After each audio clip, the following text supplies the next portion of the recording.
You cannot bomb a country and defeat an enemy without putting boots on the ground. And as much as any president, Democrat or Republican, has tried to learn that, we have failed time and time again. America needs to wake up to think that if you think there is anyone in the Republican Party or anyone in the Democratic Party that isn't bought off by Israel, look it up. AIPAC and the like. You got to wake up. We do have one that's not, and appears to be the only person worth his sweat that actually made a statement today to, let's just say, revoke anything that Trump had to say. This is the inverse. This is what should have been said. And who else would have said it but Thomas Massie?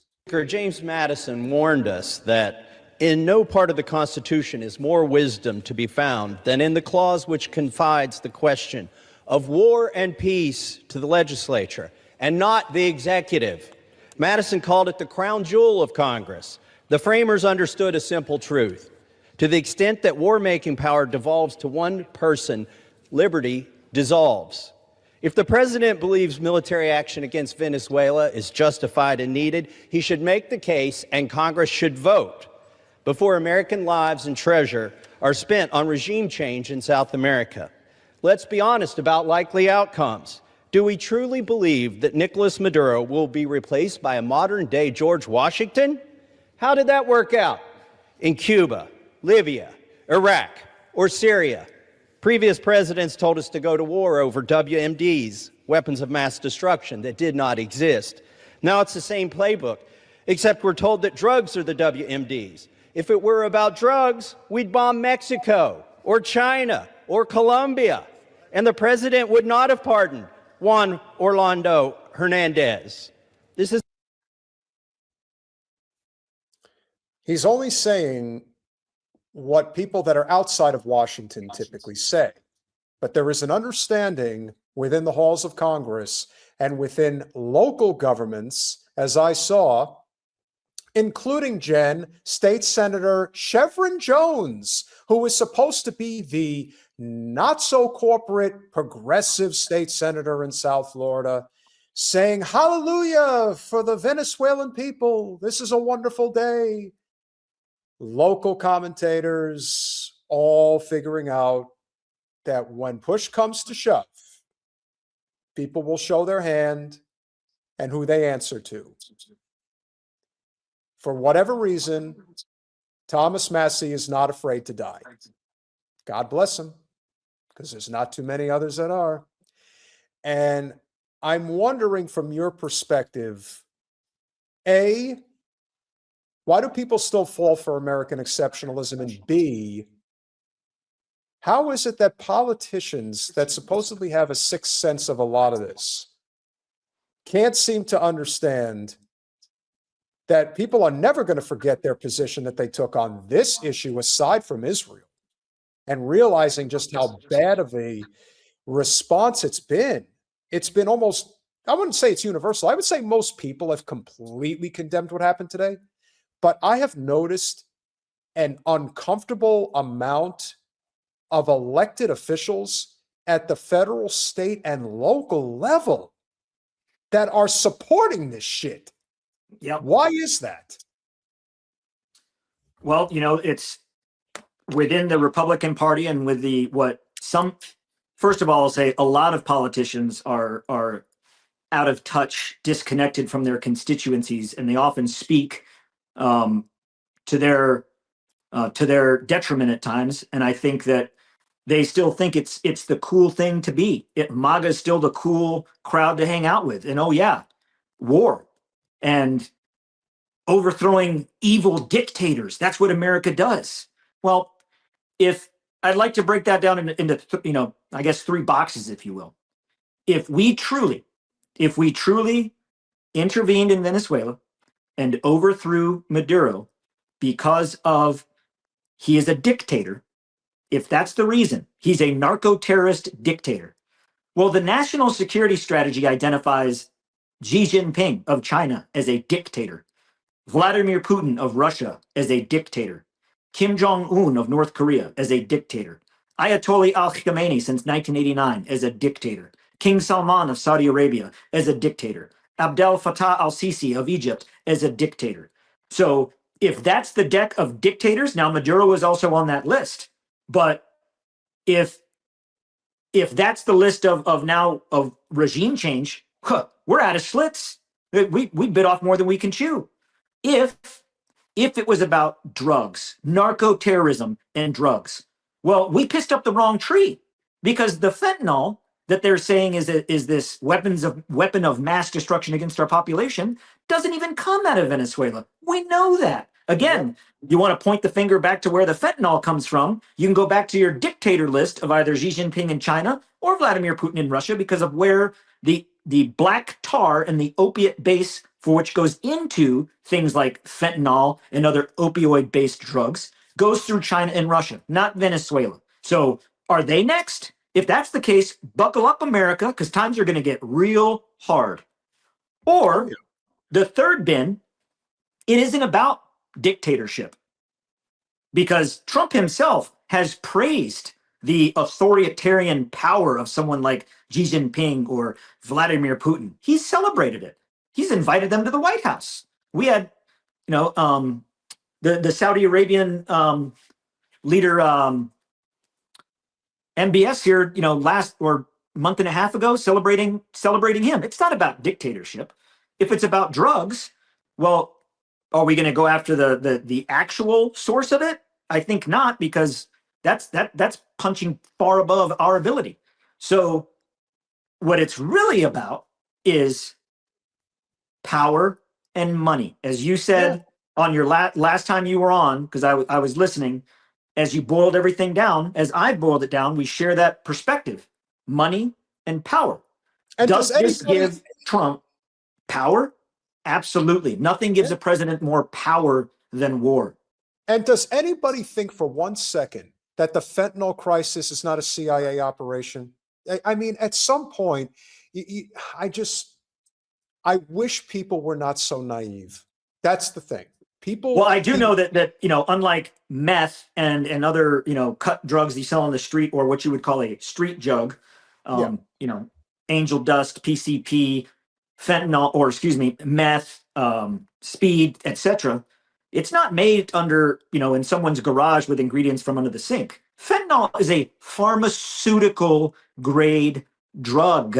It is a manufactured pharmaceutical. When you are put under in surgery and that anesthetologist is sitting there telling you 1, 2, 3 lights out, that is an opioid based, very similar to fentanyl, coming down that tube into your bloodstream. Fentanyl wasn't created by somebody in a jungle or by someone in someone's garage in southern Louisiana.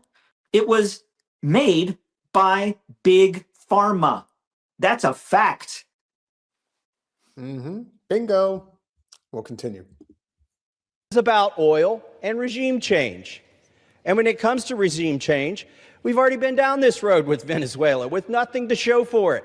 In 2019, we recognized Juan Guaido. We seized their embassy here in D.C. We were told that regime change was imminent. Years later, Maduro remains in power. Today, we're told to place our hopes in other exiled figures. Edmundo Gonzalez and Maria Corina Machado. I wish them well, I do. But Congress should not express moral sympathy in the form of a blank check for military escalation and American lives. And let's take a moment to acknowledge the contradiction at the heart of this policy.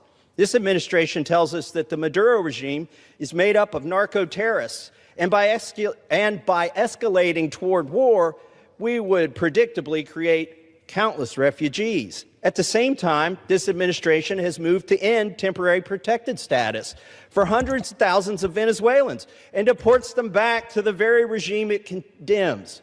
So which is it?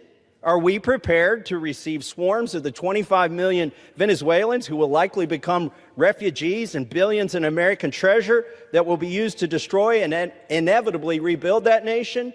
Do we want a miniature Afghanistan in the Western Hemisphere? If that cost is acceptable to this Congress, then we should vote on it as a voice of the people and in accordance with our Constitution. And yet today, here we aren't even voting on whether to declare war or authorize the use of military force. All we're voting on is a war powers resolution that strengthens the fabric of our republic by reasserting the plain and simple language in the Constitution that Congress must decide questions of war. I urge support for this resolution, and I yield back. You know, the reason why you don't have a vote on war is because A, it can't pass because the people don't want it, and B, much like single-payer health care, they don't want to be on the record for voting the wrong way, because then there's accountability. There's always these resolutions and different things that come up, and no one ever is held accountable. But I got to tell you, when it's an issue that is banding millions upon millions of people together, it's very difficult to sweep this under the rug. And I will tell you, just as Thomas Massie is leading the effort in conservative America to have some semblance of the origins of the grand old party, you have somebody who is now mayor of New York City, who is the standard bearer for the anti-war left. Kudos to Mayor Mamdani.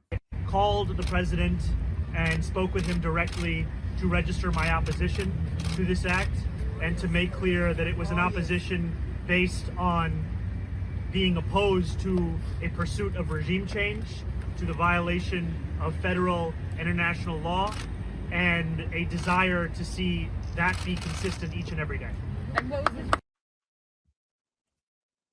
And he is the only person that is evidently in the Democratic Party, and the only one who is actually using his platform to actually push an anti-war agenda.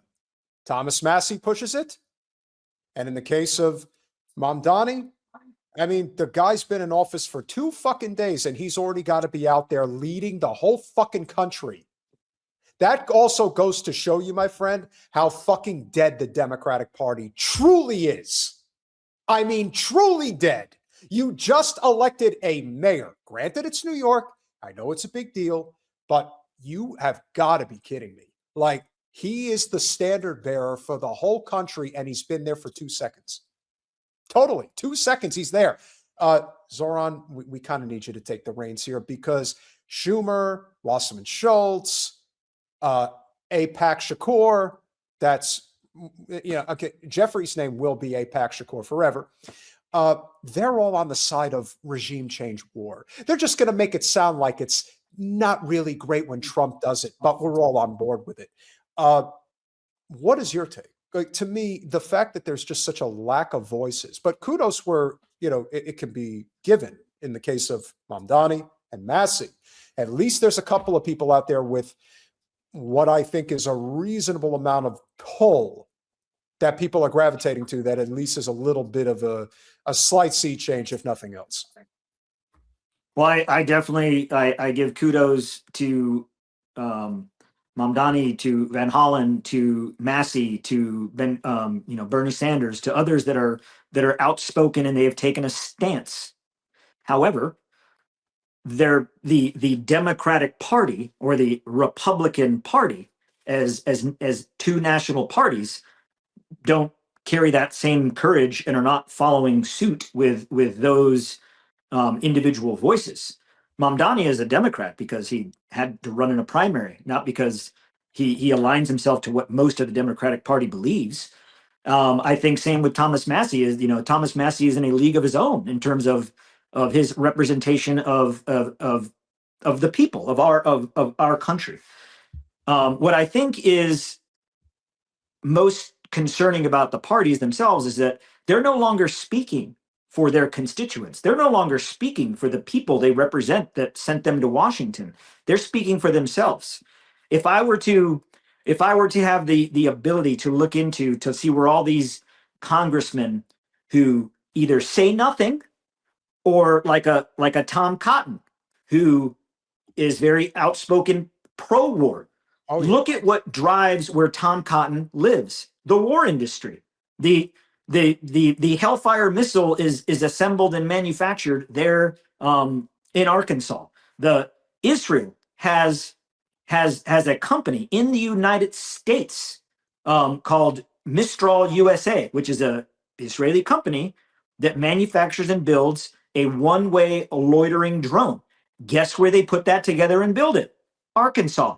So when you look at why they're outspoken for a certain thing, war, because they're getting rich off of it.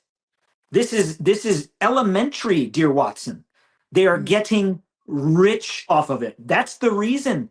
And what I think everybody should know, to every American should know, is that these politicians that are putting us all in danger, who will not put skin in the game when the time comes, who will not sacrifice when the time comes, not even they are safe from what we may face as a nation as it comes. There's no one on this channel and no one listening and no one in Congress, to include Donald Trump in the presidency, that's rich enough or powerful enough to protect from what's coming down, what could happen. Because look at what we've pitted ourselves against. I mean, we've pitted ourselves against pretty much every other nation. How many allies do we have? What alliance do we have going into Venezuela other than the backseat patting on the back from Milikowski of Israel? Who else do we have that's, yep, a la Iraq 2003 coalition, with all the usual suspects on board? Who do we have with us going into Venezuela?